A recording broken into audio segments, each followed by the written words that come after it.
Let's get a check now on your morning News Now weather. That's where meteorologist Angie Lassman is standing by to join us now. Good morning, Angie. How long until we get some relief from this bitter cold? Ryan, it's coming. We just got to wait a couple more days, especially for folks on the East Coast, and then we'll see a substantial warm up for basically most of the country. Here's what's going on right now, though. You can see still 10 to 12 degrees from Omaha into places like Cleveland, 19 degrees in New York. That is, of course, not adding in the wind chill, what it feels like out there. It's much colder than that. 19 here as we get down to places like Tallahassee. As far south as Orlando, we're seeing temperatures in the 30s. So that sets the stage for that Arctic air that is still in place and will be in place even as we go into tomorrow morning. Here's what you'll wake up to in Nashville, 23 degrees, 1 below in Minneapolis, 22 in Philadelphia, and even Tallahassee once again goes into the 20s for the early hours of tomorrow morning. Then the thaw begins. We'll start to see us transition into those more typical kind of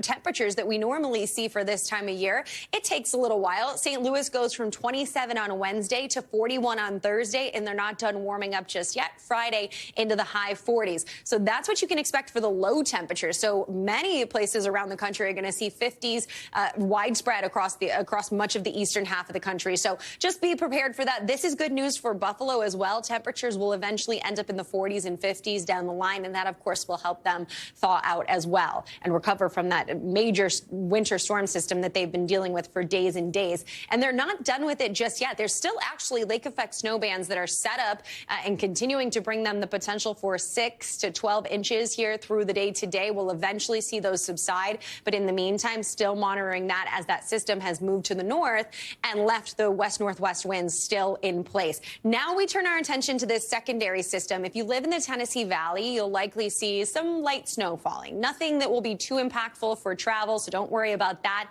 It'll necessarily just be an inch or so. So not all that impressive as far as snow totals, but it'll look kind of nice. It'll look pretty. And then we start to turn our attention to this next low in the storm system that works through portions. Thanks for watching our YouTube channel. Follow today's top stories and breaking news by downloading the NBC News app.